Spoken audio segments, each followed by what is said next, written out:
Disruptors. It's Michelle. My pronouns are she, her. Hey, it's Tracey. My pronouns are she, they.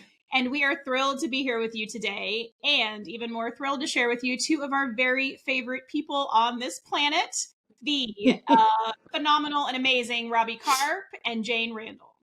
I can't wait for you to be part of this conversation with two women who have literally changed the world for the better. Hey, Robbie. Hey, Jane. Hello. How are you? There. Mutual love right back at you. Exactly. Yeah. I'm Jane. Can you? I was going to say, can you say who's here? They'll be like, whose voice is that? Is that Jane or is that Robbie's voice? Jane. My pronouns are she, her.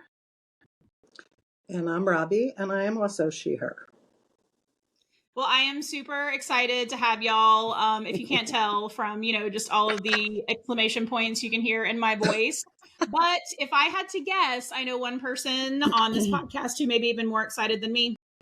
Oh, I love me some Jane and Robbie. I tell you what, Michelle's the love of my life, but the combination of Jane and Robbie are also one of the loves of my life. So I could be jealous, but I also adore both of you. So it's just, one of these like mutual love fests. Can't wait to jump into this with the two of you. So such a been instrumental in my own life, not just in my career, just the friendship that has developed over the years of working with both of you. And you've been such a critical part of every team, every initiative that I've ever been involved in. And you're really a part of my team, but you're also family. And I just adore both of you. Wish I could just give you a big old combo hug right in the middle of the Jane and Robbie show. You needed Roberta hug. That's right. I love it. I will say just my own personal experience. I've had the opportunity to work with the two of you in a corporate context, and that was amazing. But what's been more amazing is you both embracing me as part of this, kind of extended little family that we all create throughout our lives, and just the advice and the care and attention that you've been so generous with to me. And we'll dig into this with our conversation today. It's just a foundational part of who the two of you are, right? Whether you're working with corporations or systems, or whether you're caring for people, and so much of that is intertwined. I just really couldn't say enough about how great of humans you both are. That's sweet.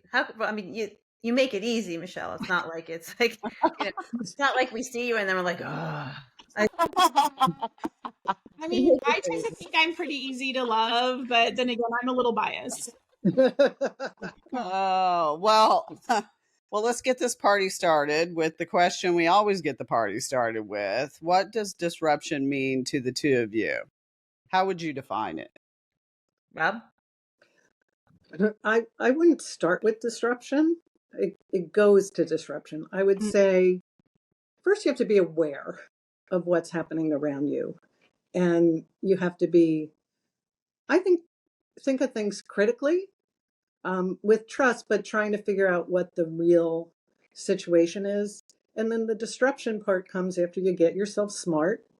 You figure out who your allies might be. You figure out who your obstacles might be. And depending on where you're taking action or you want to, you might have to be a little slower than you want. Certain things are immediate to bring in action. Other things are like, wait, if this is an obstacle, how can I address what this other stakeholder body might think? Because it's not just about what I think or what Jane thinks in terms of changing. And once you set that platform, I think your chance of success. And Tracey, you certainly did it, and everybody should read your book. And yeah, you've disrupted an awful lot. Other paths can take a longer time to do that and lead to lasting change. And I'm happy to talk about that after Jane defines what she thinks. Well, it's interesting. It's, of course, going to build on that, no shock. But one of my kids is studying art, and they was helping him and reading stuff about innovation and how true to innovative design. And one of the things they talked about was sort of blocking, meaning I'm going to go really weird direction, but in this class they played something called the spaghetti game. Are y'all familiar with the spaghetti game? No. So you take but I like spaghetti, games. you take spaghetti and little marshmallows in like string, I think, and you're told to build the tallest structure you can build. And so the kids they're in groups, and like his group, they started with triangles as a base because that makes a lot of sense, right? It's very sturdy. So they built their thing. And then the next thing is like, that's great. Now you can't use triangles. Now you need to think a different way on how to do it. And he said they bundled theirs together and they tied it, whatever. And okay, now you can't use columns. And so they just was on and on and on. And there's a process in design that way, right? There is another example. This is just interesting. There's another example of a restaurant that's now closed in Spain that was open for 6 months a year and closed for 6 months a year because the chef would go with his sous chefs and they would create an entirely new menu. They never repeated a dish in a year. And they were the people that invented like the little foam or used vaporizers or, whatever. And so they used tools that were not typical. That to me is disruption. It's also this notion of not, of trying to find a way around things. If this approach doesn't work, well, maybe this approach will, to get to the change that is needed on a particular issue. Yeah. Well, I like so much of that. It's so interesting to hear the two of you and feel such like strength, right? In that very, I don't know if this resonates, but Robbie with like that cerebral, strategic, very like laser focus. And then I love Jane, you bringing in the creativity to that. I mean, that right there is, I think, just the most formidable combination. I mean, that's what I've seen work time and time again. And truly, Robbie, to your point about Tracey's book, what I have seen her do and what she dives into, right, in her experience. Yeah, I think Robbie brought up a very good point. Her definition is it's all about strategy, right? And you can't just go in and blow it. I mean, some people think that's my approach. I go in and like blow it all up. Here we go. We'll tear it down. We'll burn it down. But it's actually very strategic, and there is a like really, understanding, I even mention this in my book and I tell this to people all the time, coming from the place I came from, being a public servant, being very in a mission driven space. It's kind of like people coming from advocacy groups into corporate America. You come in and you're like, oh my God, like look at this platform, look at the potential for reach. If I could get everybody to care about this issue that I see, as much as I do, look at the impact we can make, right?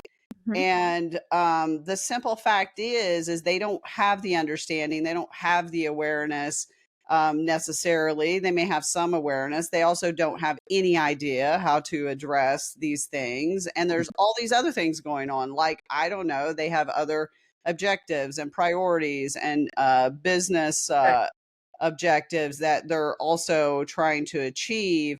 And it's a little bit of like being strategic and figuring out like what do they care about, where do their skills lie. Here's somebody who's in marketing, like what can they do with the talent and the skills that they have that would really draw their interest into this issue. So there's a lot of like evaluation, studying, understanding, also the person, whoever the decision maker is, understanding what it takes to get that person moved into saying a yes, and kind of building that effective strategy and approach that's going to work. So, so I think, that's instrumental. What I also love and hearing about the two of you and your answer is that, and I think we'll talk about this more as we get into the podcast, is the beauty of community and that collective activation is that you've built and helped build and expand community, and the people you've worked with, all those things. But there's something about the two of you coming together and what you bring to that combination and that, in that collective piece, that's really beautiful, because we'll see that as both of you have unique skills, unique talents,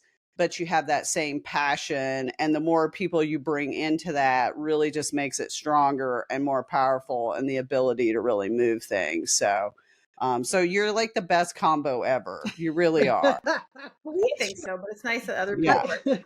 I wish we would have recorded a little bit prior to actually recording today, because that would have been a really great example of what a brilliant combo the two of you are. Yes.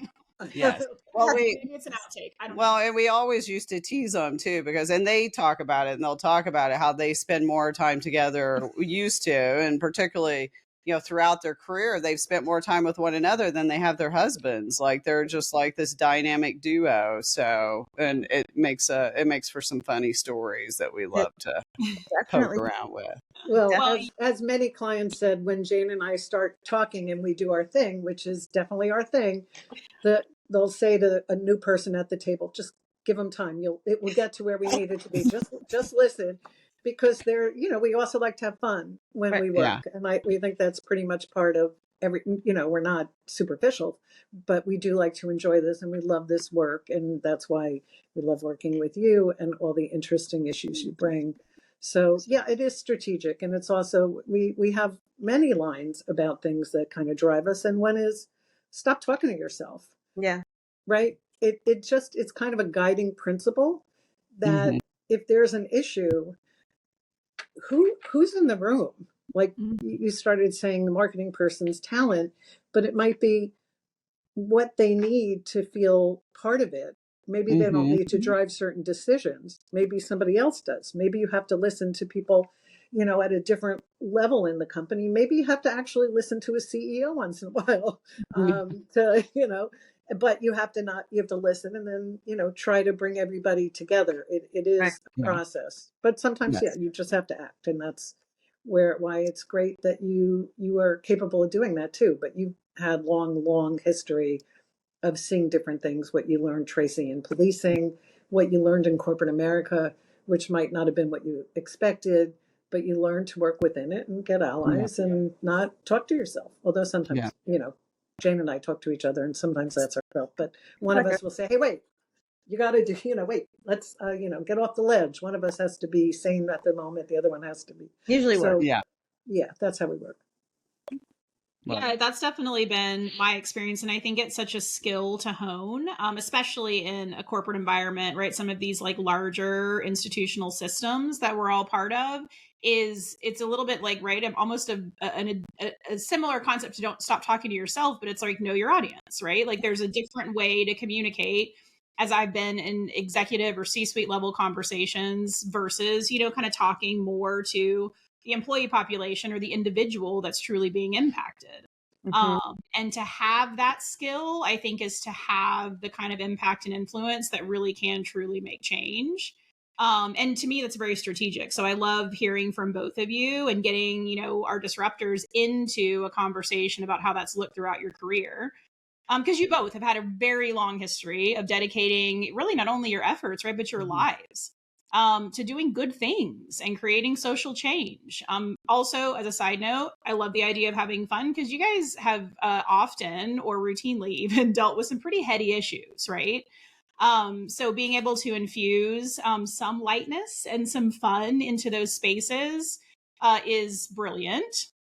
And so you are change makers. I get to say that. I hope you see yourselves that way. But you truly are change makers. And what I know about you is that you see great opportunity to weave mission and positive social change really at the forefront of everything you do. Certainly in the context of your organization now. But I would love for our disruptors to hear how you decided to take on these, kind of positions as change makers inside the organizations you were in really in the early days.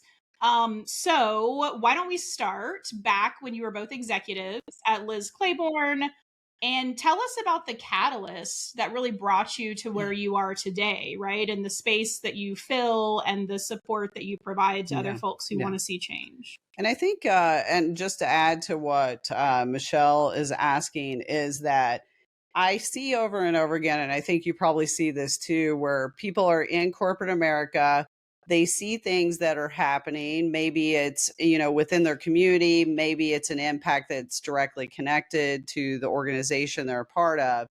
And they come to this space and this place of, should I do anything? What can I do? What is my role? And then there's this catalyst where they are able to step into a space and helping people.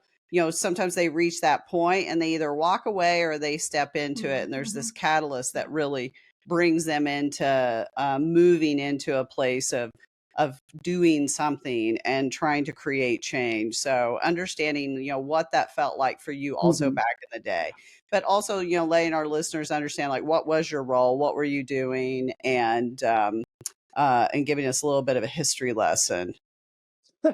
What you're trying to say is at least one of us here is very old. We've been doing No, this for a while. no, not at all. Not at um, all. chronologically. I'll start. I was very, this is Robbie again. I was very, very fortunate. I'm a lawyer by training. I practiced law for a long time at a big firm. I went in-house at a client, which was Liz Claiborne. And I was pretty young and I started out as a lawyer, but I also was aware of what was going on and the issue that I'll talk that really took things from my childhood that I cared about, awareness, people who didn't quite have everything that you thought they should, to a moment, a global moment, which was the sweatshop issue. What were the working conditions around the world? So what was, and Liz Claiborne produced products globally, and the founders and people were unbelievable people, and they always said we work within the best factories in the countries we're in. We're not going to impose American values, but we're going to, what's right there we'll do. And that felt good enough. And I really never questioned that until I started seeing, little frayed edges about things and looking at what Levi Strauss did. They wrote a code of conduct. They wrote for their factories to agree to. They wrote monitoring. It was all coming of age back in the mid 90s. And that's when this happened. And nobody asked me to do it. It wasn't actually a legally driven thing.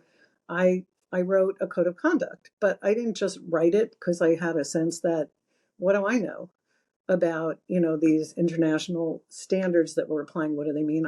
I interviewed a lot of people, including people who were not corporate people who were activists, people who had, different things they wanted to protect, people from the union, labor rights, people who had global things. And so I wrote the code of conduct. I got good information. I then worked it up the chain, at the company, and everybody said, okay.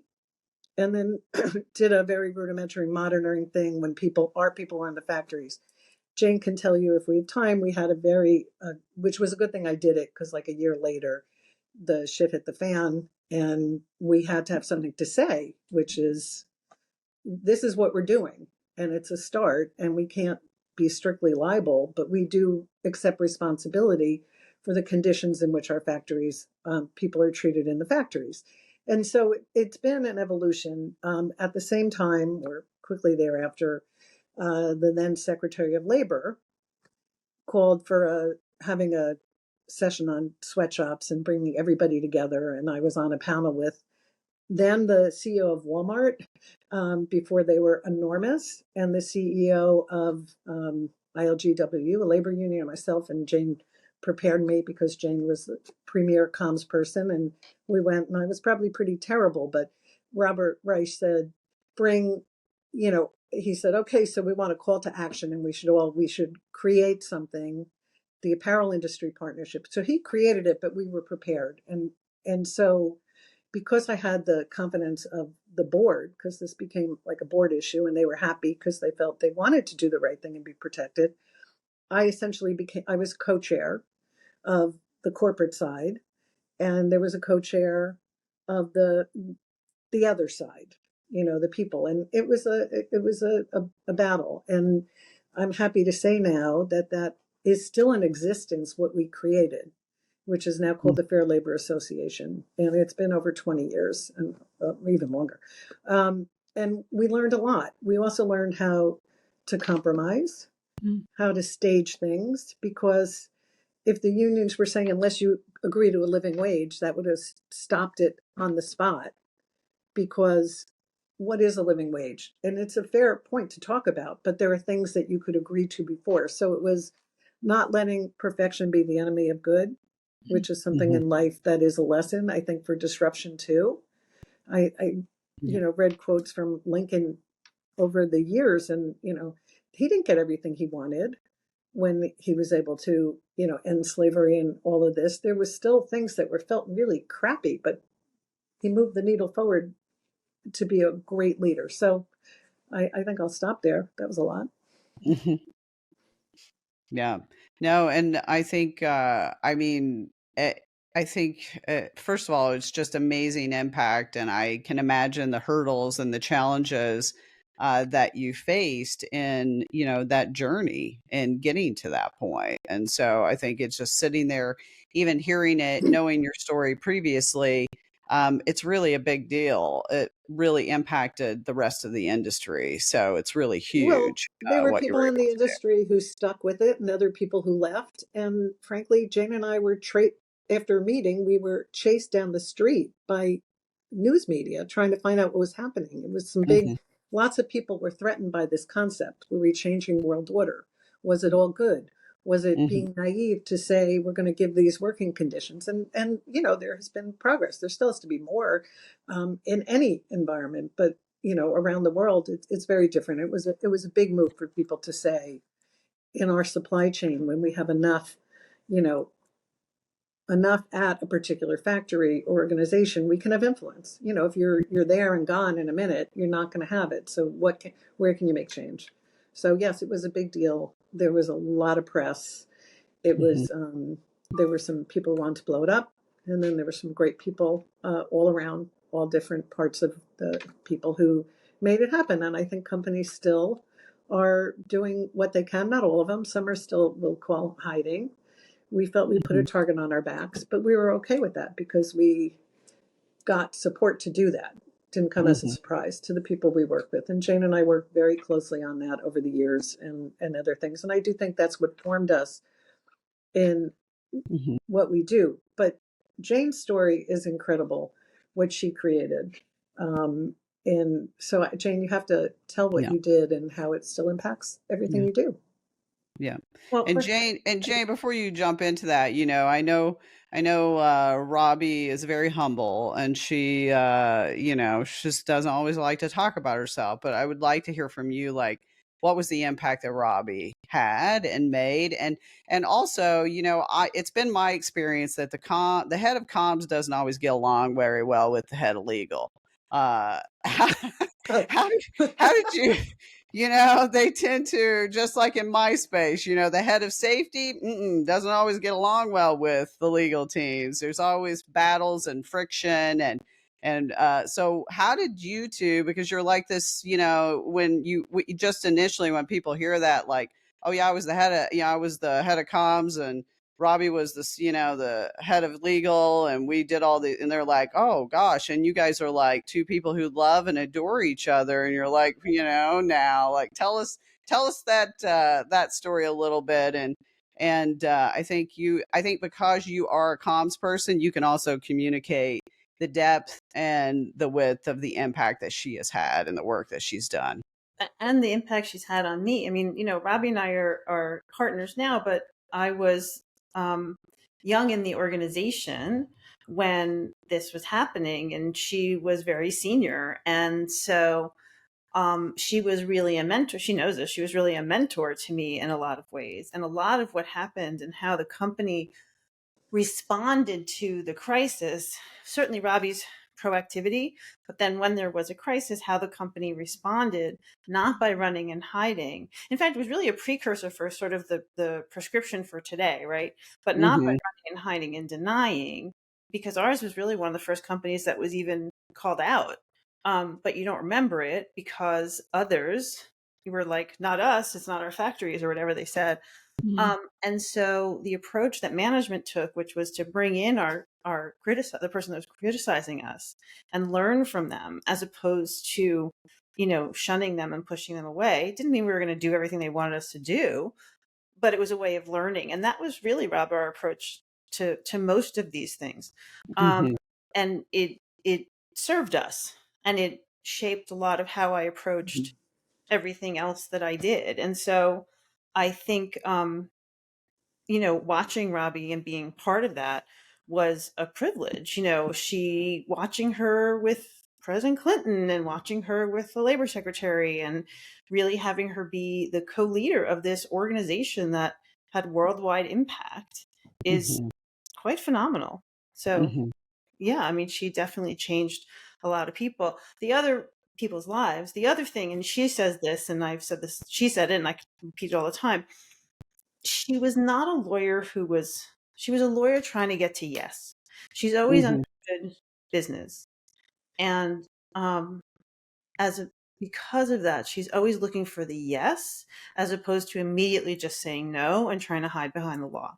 And Mhm. that's a difference Yeah. certainly for a general counsel of a public company. That's a huge difference. And people didn't, I mean, the people I talked to, and some knew we were that close and some didn't, I don't remember hearing our legal department sort of denigrated the way I've heard many others. Mhm. I think it wasn't like, oh, yeah, of course there's hassles with legal, but it Yeah. was more like a different kind of organization to work with. Yeah.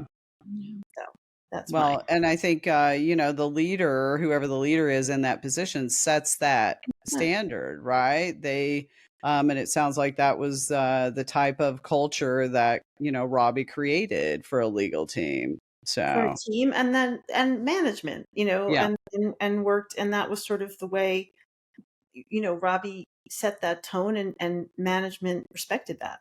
yeah, So yeah, that's important too.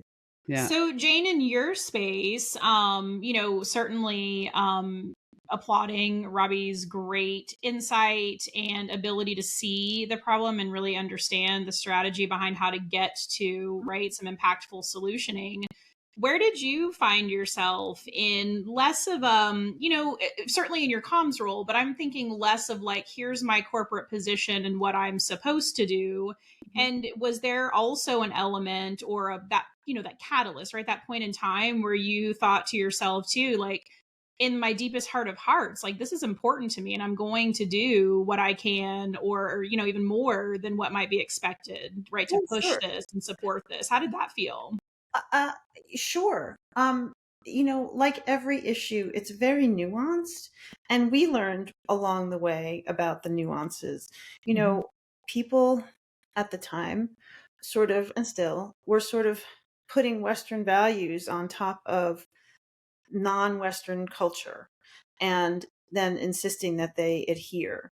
And don't get me wrong, no one should be exploited, but people had different there were different things that workers were trying to get from their situation, let's say. Some of them were yeah, trying to make enough money to send home and then go restart back home, right? So they wanted more hours, let's say. Again, I'm not defending anybody exploiting anybody and not paying and providing horrible conditions. That's not what I mean. But I'm just saying, I remember when we were first talking with child labor. I don't know if you remember this, Robbie, and it wasn't our industry. For some of these kids, it was horrible conditions they were working in, and if they weren't working there, they were going to be sold into slavery. mm, So Oh no, I remember that, right, Jane. right. yeah, It's like, it's not like they're going to play basketball at the mall or going to the mall, right? right. It's degrees. And Yeah. so those are the things that have always really stayed with me. Mhm. Certainly the impact we could make, because after Robbie left the company, I became responsible for the compliance, and I got a chance to go to Asia and go and see different factories. And, we would walk through factories, and there are some where the workers look up. This was such an interesting thing. They would look up at you as you walk by, and they know who you are. I mean, they get a sense of who you are. And then there are others where they don't, they stay down. And Mm. there's that is a palpable difference. Like, you come to realize sort of what the differences are. I mean, Robbie could regale you for hours with stories of her travel. Mhm. But of So course, I want to hear Jane talk about where she really became a global leader in awareness on gender-based violence, and how you took the mantle, which was part of comms, and right, and you took it Yeah, to a whole new level, and it still exists today, and it's defining. It's so amazing. So please yeah. talk. that's very funny. I You're funny. love you too. I do. I love it. Robbie's like, "Stop." She's telling you, Jane, it's time for you now to talk about Oh, yourself. You're Tell us. done. Stop talking about me, is what she's saying. whatever. That is Talk. what she's saying. But can I tell them the one funny story? So Robbie and I Yes. were always close, and we were always close. But I was very much her junior at this particular moment in time. and we had offices in New York and New Jersey, and we were in a car full of people, and I'm sitting in the back seat, and she said something that just really annoyed me, and I went, "Mom." Did she pull a mom and reach back and like smack your knee? Should have. I was driving. I tried to keep everybody safe. And it was hilarious. Everyone else was laughing. It was hilarious. It was hilarious. Yeah. It was fun. It was ridiculous, but okay, I got it. You know, It was funny. Prepared me to become a mother and see how my kids might act to me at the point. Please, I call the dog my kids' names, like whatever. Yeah. No, what Robbie's talking about is that I was very fortunate when I joined the communications organization at Liz Claiborne, because through attrition, I became responsible for something that I had looked at sort of from afar with envy, which was this cause marketing program around domestic violence, which was in the early 90s. So it was really unheard of. And I have to credit our chairman at the time and dear mentor for both of us, who passed away a couple of years ago, but was Robbie and I stayed close to him, had a donor advised fund around this issue for 10 years after we left the company, almost 10 years. And he was just an amazing man. And it was really him that sort of spearheaded taking on this issue. Remember, this was the early 90s. This was before O.J. Simpson. This was Michelle, you were in diapers. It was Tracey, not so much.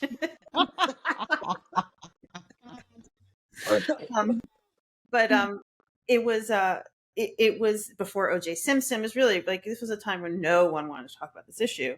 And I got to sort of inherit running the program, and really learned a lot about domestic violence, really learned a lot about it.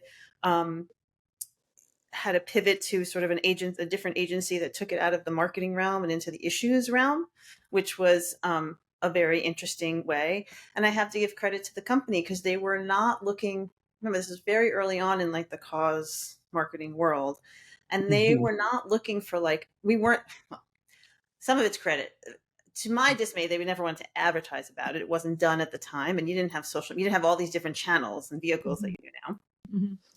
However, it was all PR.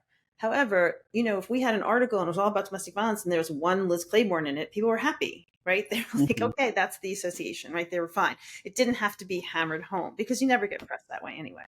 And I just inherited this program, and I started working with a different agency who took an issues approach, and the groundwork had been laid so phenomenally by the first agency that it was really easy to pick up. And through my work with that person, her name is Ann Glauber. She passed away 4 or 5 years ago. It was before COVID, so the COVID years I'm lost. But she and Robbie were like my two sort of sister mentors, and I have sisters who I live with, but they were, really close. And she and I became very, very close, and took on the issue of domestic violence and adding sexual assault as a marketing issue. Sorry, it took me a long time to get there. Took it on as a marketing issue.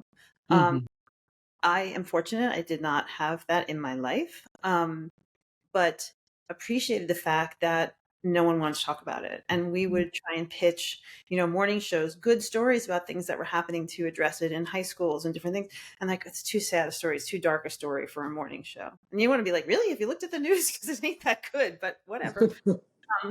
And so we thought about what you would need to make this more palatable, and came up with this notion of branding it. And through a whole series of machinations, bringing people from outside of the space together to talk about it so we could understand what real people think.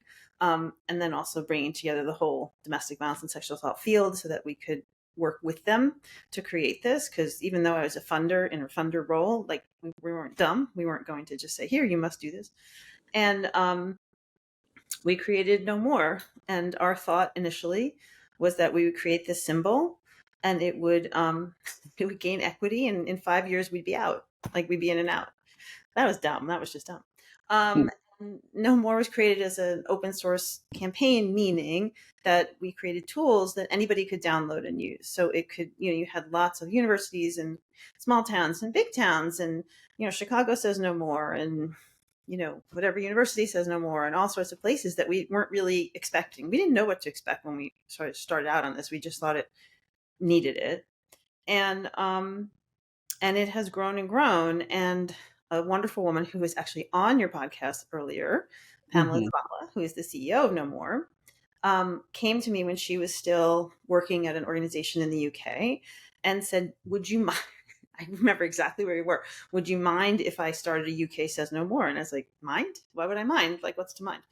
And so she did. And it was sort of that catalyst that launched No More, not just nationally, but internationally. And I take very little credit for sort of what's come from there, because that's all been driven by Pamela. And what I say about Pamela is that she is somebody who has vision, like you, Tracey, has vision and gets shit done. Like sometimes people get shit done and you have people who have a vision. It's not always common to see somebody who does both. And she is just, and she has experience in the field, and she's really smart. And so it's been amazing to watch it all grow, and to, I mean, I'm still on the board, I'm still the chair of the board, and I'm very, very intimately involved, but it's pretty neat. And it's what got me, just to finish this, put a pin in this part, it was that work that after I left Liz Claiborne, got me sort of on this path myself to doing sort of doing social impact work. So I started by working with the NFL on their issues in the 2014, or starting then, around then, and then Robbie, and realized I really liked it. And so Robbie was working for a family foundation, and was a little bit frustrated at times, and we were having breakfast. I always say we were always good friends. We were always babies, bar mitzvahs, and weddings. Like that was like sort of that was how close we were. And we were having breakfast I remember at the Regency, right? That's where it was. Yes, it was. We were sitting there, and I said, we should do something together. I sort of threw it out there. I was like, I sort of like a throwaway line, and she just but like within a couple weeks, we'd formed a company. So, and then, the rest is history. And I just have to say, though, that we were, sort of humming along. We were a startup, and we were very fortunate to work with Uber, and that really catapulted us into a different realm. Well, let's go back a little bit to you and what you created with No More, and being one of the founders of No More. One of the things that I see, and I think if you could talk about a little bit, sometimes as a barrier when people are kind of something they either get put into a position where they take over something that is, one of those issues, or all of a sudden that issue is like forefront in their mind, or, somehow it keeps coming to them, and there's something that starts to call them into that space. And I've had so many conversations because people not even people feel safe to talk about it sometimes. They're just like, I see this happening. It keeps coming to me, but I've never experienced it, Tracey. I know nothing about it, and I just don't feel like I'm qualified. How would I? And they have this just heavy calling upon them to step into this space and to do something big. And it's pulling at them, but all this limiting beliefs and thoughts are coming to them that, hey, I'm not the expert. Like, what can I do? What will people think of me? Will it really make a difference? And so, I would ask you, what was that like for you? And how did you, really kind of step into that space, say, hey, because you also know the sector. And that would be the second part of this question, is how were you received by the sector? Because you're not the norm that stands up an NGO in the space of domestic violence and sexual assault. No. Your story is not the norm. And we need more stories like yours, right? But many people stop at, I don't know. Will people think I'm crazy? Will people, like, I'm just an executive over here at a tech company. Like, how can I hear those things over and over again. And you're a beautiful example of stepping into that space, and look at the magic that happened as a result, and the people that you brought in and the organizations you've been able to work with. So can you talk about that moment? Because there are people, I guarantee you, listening who are either experiencing that right now, or they've experienced it previously. And are like, going through that process of questioning themselves? Well, I'm not an expert. I mean, I've learned a lot over the 20 blah, blah, blah years I've been involved, but I've never done direct service. That's not my world. Um, I was trying to think as you were talking what I would say, because I think, Anne and and then I had tremendous support from the company, which helped a ton. But Anne and I saw space. We saw this injustice, and that there were so many people impacted on so many different levels, kids, women, men, everyone. And no one was talking about it. And that just it just seemed so wrong. And so we wanted to see how we could change that, and looked at breast cancer with its pink ribbon and HIV AIDS with the red ribbon, and saying, well, okay, those are, certainly HIV AIDS is a tough issue, and it managed to sort of be talked about. How could we do the same thing? And, and I think there's sort of one thing I'll say is no one told us no. No one told us we couldn't. So we just kept going. And, Yeah. we did, the field, and we were very, I think if I were from the field trying to do this, I wouldn't have had as easy a time. I was a funder. I wasn't funding everybody, but I could have. And so so I was coming from a different place, right? I was coming from a place of, we want to create this for you. And we brought them along with us, and we brought some of the other funding companies along with us. And the idea was to make this, we used to say, we created it was created for and by the field. It didn't belong to anybody. We created it like a potluck dinner. I'll do the copyright, I'll do the website, everyone was, sort of just doing their piece. So I think it was, and I'm not that, maybe I am actually, but I was going to say I'm not, but I think, I think it's that no one told me I couldn't. And the company gave me the space to do it. Yeah. And I had partners in Anne and Robbie and lots of other people who said, yes. And so I think that's really how it happened. And it I makes think sense, Jane, as a women's company. That's why Liz Claiborne really wanted to do it. The founder was a woman. We made men's clothing, but it was primarily a women's company. And there were, like half the presidents and divisions, more than half were women. It was just like, so it made sense to who we are, who we were, who we are. And Jane really took it and ran with it. And she did get to meet the Queen, because the Commonwealth says no more too. So that was a very nice recognition. The Queen Camilla. Well, I've actually met two. I got to meet two, because one was only a princess at the time, but I had gone to Copenhagen to speak, and I met Princess Mary, who's now the Queen of Copenhagen. I mean, very nice, very nice. I wish you could show more video of your curtsy.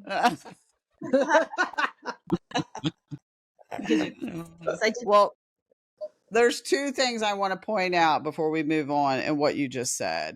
I think it's the power of, one, having people around you who, when we put that thing out there, like we say it out loud and we put it out there, that you have people who, are supporting you and say, yeah, you can do this. And how powerful that is, because it gives us permission. It reassures us, right, that, oh, okay, like people don't think I'm crazy. Even if they did, if you've got one or two who say, this is a great idea or whatever, and you put it out there, and then what happened for you was people showed up too, wanting to be a part of it, helping you.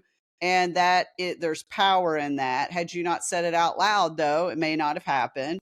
The other piece that I think is really critical in what you were saying is it's that piece, and the other piece is that you can do this. You use your skills. Like, that's what you identified. Like, you're good at talking about things. That's what you've done, your career. You're a pro at talking about things and talking about difficult things, right? Mm-hmm. And so here you are, where you take what you're really good at, and then you see some social issue or an issue that you really can create impact. Then you took that and applied it. And that's one of the reasons it was so successful. And that's what I tell people also, I think, and recognizing if you really want to create change in the space that you're in, what are you really good at, and how can you apply that to the issue, right? And that's So what Abby's done her whole career, though, too. I mean, so she yeah, did that, not meaning her whole kind of NGO nonprofit career. I mean, certainly in her real career, but in working in the sweatshop issue, or human rights, really, we call it, yeah, issue. But then all the other board work that she's done, right? I mean, and you could talk about that, Rob, but just taking the knowledge that she has and her approach to things. One of the things that is funny about the two of us is we sort of start at some place, fight, and then we get to a good place. And it's not fighting. I mean, we push We and challenge. but we it's a pretty good fight, I have to say. It's lovely to watch.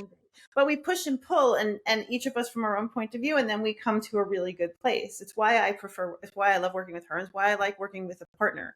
I just think I like having somebody else's point of view who takes a different view than I did. It goes back to the don't talk to yourself, right? Yeah. And so, yeah. So Well, you're also both New Yorkers, pretty much. You just tell it like it is and fight it out, and then you're good to go, right? Who has time to, who has time to just go all nicey and hope they take you there? That's not going to happen. And you know what we find out, though? People appreciate directness. Oh, love you know where you directness. stand. I mean, some people are like, what? But most people are like, oh. And the other thing, just to plug what we do together, is we're good listeners. And we listen to, in our work for, yes, both of us, we were called multilingual, essentially, because we both spoke corporate and we spoke nonprofit, because we're active in several important nonprofits and what we do. And so we understand those landscapes. We're not just being flown in. But we listen to what a client or potential client wants to do. And then we process it. And so I'll just give one example where I think how we react. It was a medically related big company who hired us for some help. And they said, look, we want to do access to care. And they wanted to do it in a certain geography and all of that. And so we were asking them, what do you think access to care is? Healthcare. And they were like, well, maybe you need to give people, money to take an Uber so they can make it to their doctor's appointments. And so Jane and I thought, well, so we said, well, let us research, where the white space might be on that, where you can make more change if you want. And ultimately, and this was 9 years ago, or maybe 8, but quite a while ago, before it's written about all the time, we're like, no, it's disparities in care. And it's bias in healthcare. And we could talk about that forever. It's not. Yeah. So we learned a lot. And ultimately, that's what they chose to support. They didn't know what they didn't know. Right. They thought, we want everybody to have healthcare. Yes, of course. But how do you get there? And so Jane and I, we research, we talk to people. We're not shy, call up and we gather our acorns and we see where it comes out. At the beginning, you said to us before we started taping, people, roll their eyes at corporations saying they just fund things to, give them some armor against other things. And the answer is, I think that's a gross generalization. Because yes, of course, there are some people who do that. And if you give money to the right organizations, it still could help them. But if they really, it's part and parcel of who they are and what they stand for, you have more support doing things that could make a difference. And so it's really a mixed bag. Yeah. Yeah, I think that's another really great theme. I really have enjoyed hearing, about this concept of stop talking to yourself. But then one thing that y'all have been consistently referring to, something that, I think we could go on and on about that's so critically needed in this space, let's say with regard to the political space that we're all in the United States right now. But it's, not only just being willing to hear someone else, but inviting that conversation, right? Really inviting people from different perspectives that often are maybe wildly different than your own.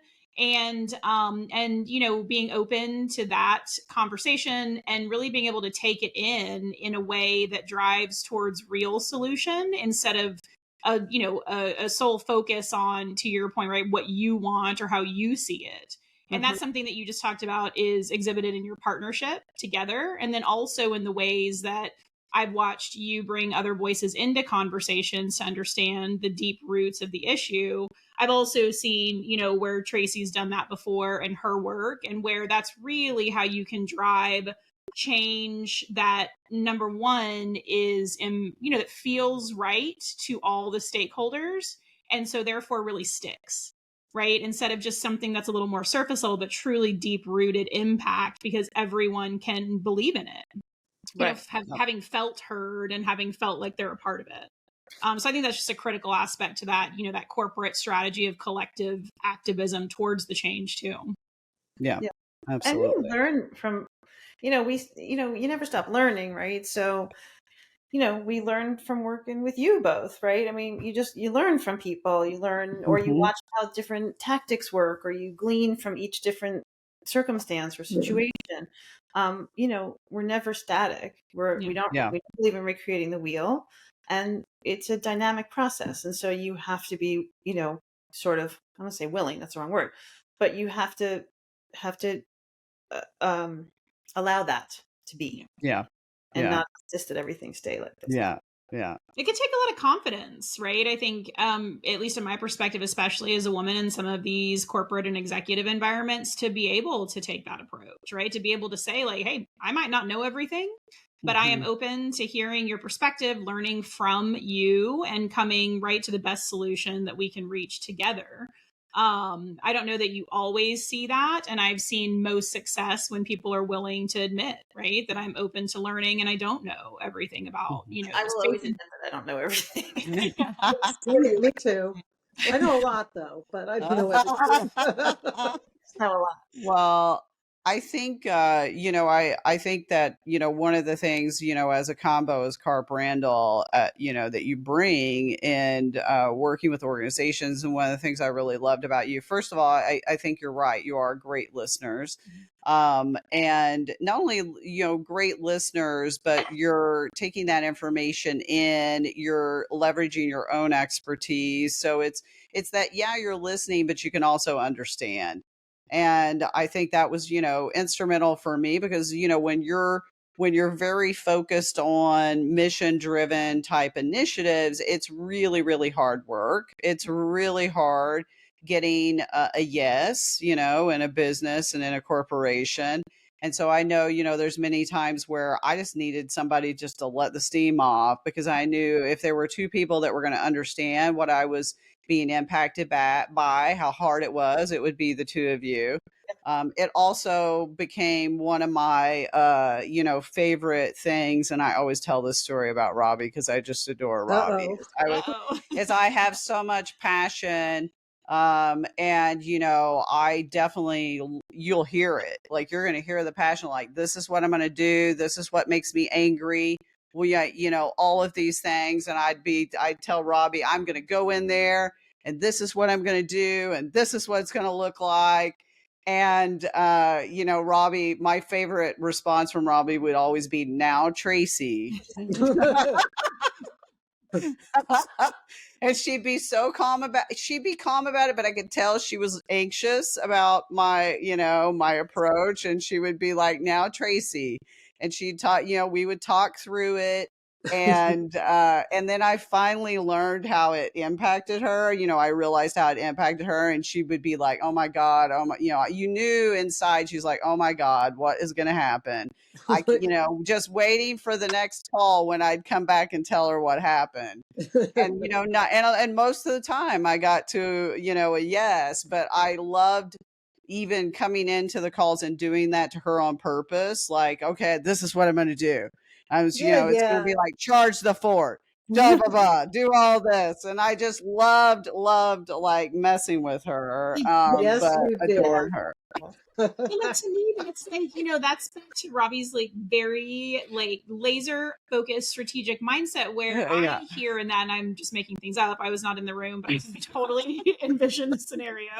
But it sounds to me like it's Robbie saying, okay, fair. Like I sense that you're passionate about this. Now, how do we get others passionate about this? How do we speak a language? No, I wish I could say you're right. No, wasn't that at all. No. No, Okay. it was don't blow yourself up. Yeah. Don't blow up, Tracy. Like, are you kidding me? On Tracey. I mean, Oh, I loved it. I it's loved a good it. thing she had you to what I is the loved phrase? it. Like, like so that she didn't become Yeah. the enemy of herself. Yeah. I love your generosity. I just love the generosity Michelle showed, right? She's like, I'm sure I you know. were. And we're like, no, not at all. Okay, so even if Robbie was like OMG, right, at the time, there is an element of, yes, you can charge the force. Like, you can absolutely do that. You can show people all the things that you believe, and that can very likely, very quickly turn people away from you, right? Shut off, not listening, not recognizing, moving on, because this person, is not speaking my language, right? So... Right. Is there an element in there where there was a goal towards how does Tracey gain the collective? Like, how does she get the team, going in the same direction? Which does involve passion, of course. But again, know your audience, right? Yeah. Speak the language, that kind of thing. I think it wasn't about getting others involved, because I could get people marching in the same direction really easy and on the team. It was more about just having somebody to really who could understand and connect with how frustrating it was, how hard it was, and having somebody who, would then help me, because most of the time, some of your blockers, and I think this is the other thing that Karp Randel brings, is when you're in these spaces, you have to have people who are willing to work with corporations, who understand the environment, right? Or you're not going to get anywhere, because that's how most of the folks, that you might bring in they'll just like storm the fort, set the whole place on fire, and we get nowhere, right? So it's helping somebody, it's having people who understand the dynamics, they understand those roles, those critical people in place. And I think what Robbie and, both Jane really helped me do is like, really understanding and adding to my toolbox things that work specifically with those legal teams, specifically thinking through like the dynamic of what type of executives I might be dealing with at the time.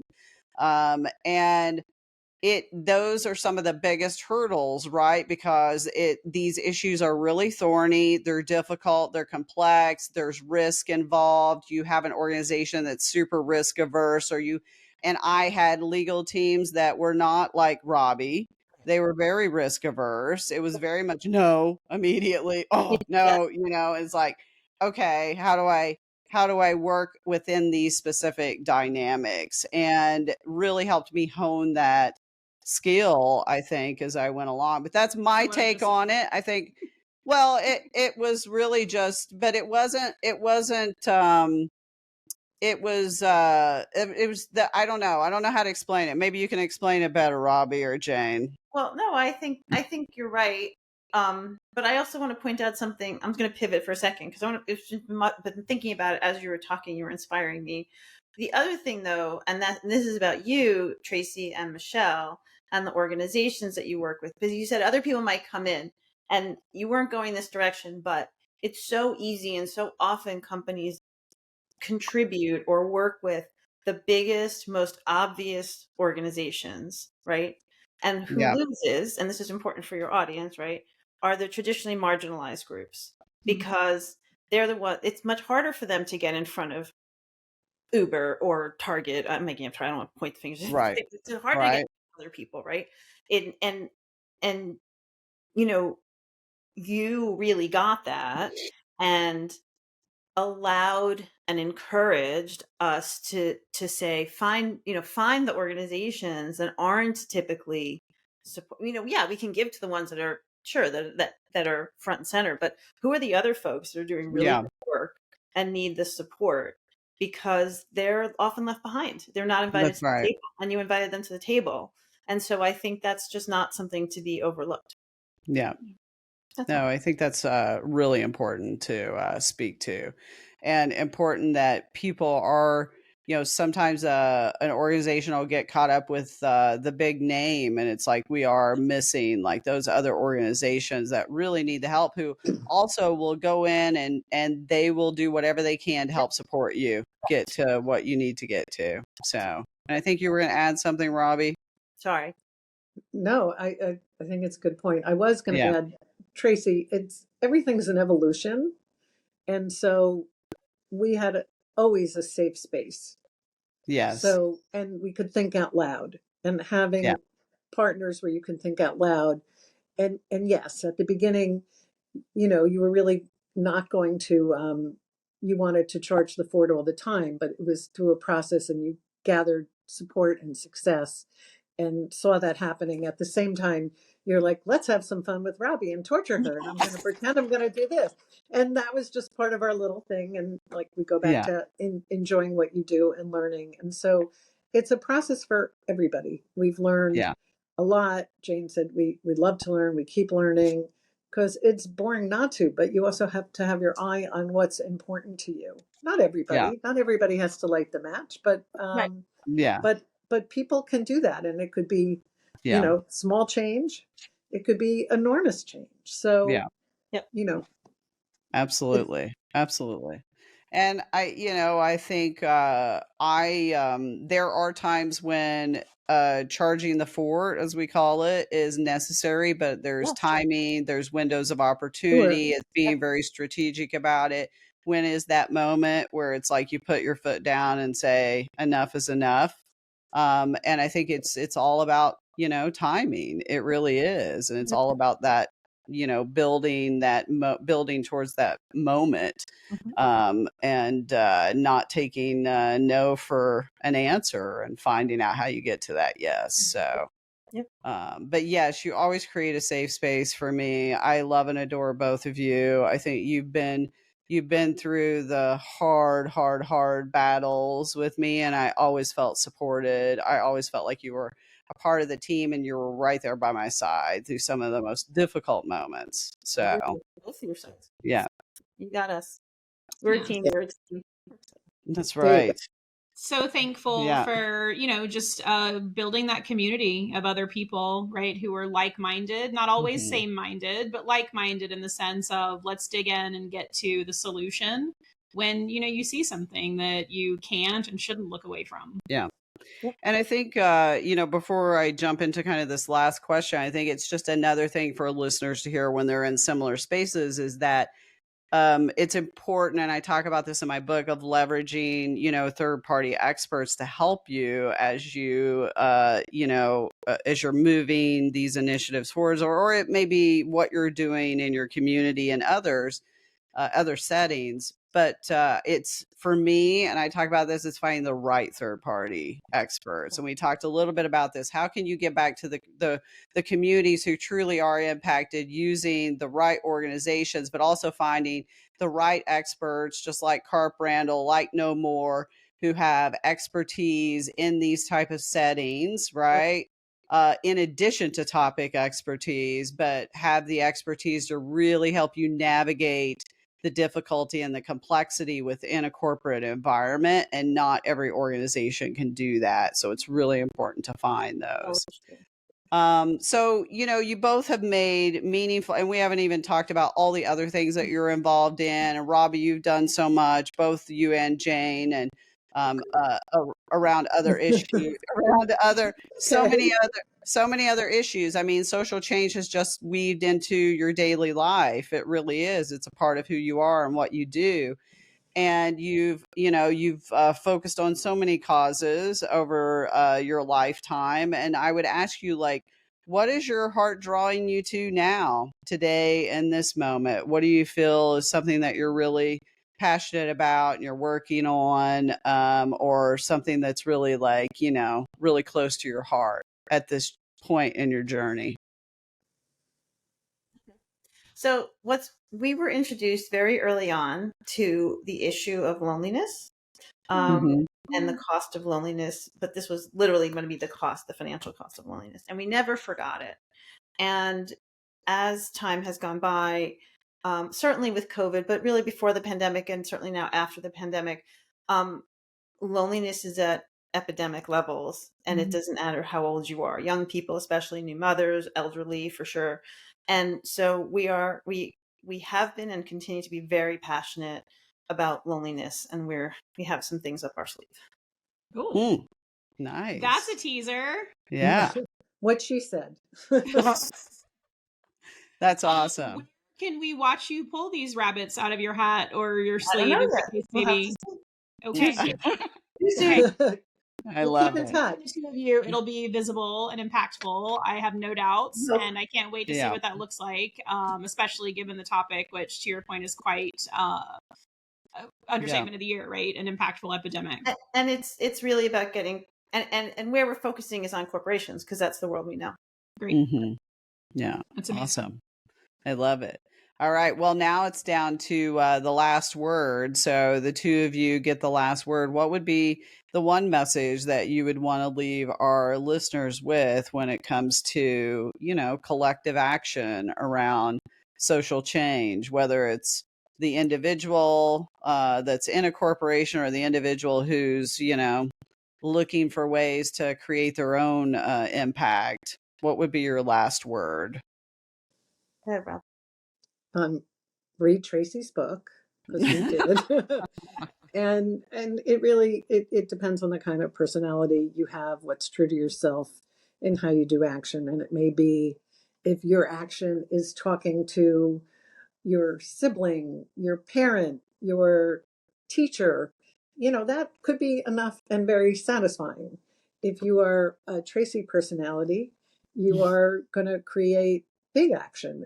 And so it depends on the issue. I think there's no Yeah. magic. There's no last word. It's ongoing dialogue for us, and being engaged and trust in yourself that you can take some risks. Right. But you don't have to if you're not comfortable. But hopefully more people will take some risks and create the support, and then you survive that risk, and then you build and build and build. So, And Love it. building on that, I would say find like-minded people who challenge you. Find those people who agree on sort of the issue, but maybe approach it differently. So and be open to listen and to learn. And again, we don't like to recreate wheels. So if somebody's already doing that, then see how you can either build on what they're doing or or be a complement to what they're doing. Yeah. Yeah. Well, I love that. Find your community, right? Find, whether it's the one person, it's that, there'll definitely be more once you start talking about it. And once you start putting it out there, I truly believe they show up. And look at, the two of you, and you've shown up for one another all this time. So such a beautiful example of that. Well, I guess we will wrap it up then, and hope everybody out there has enjoyed this episode with these two amazing women.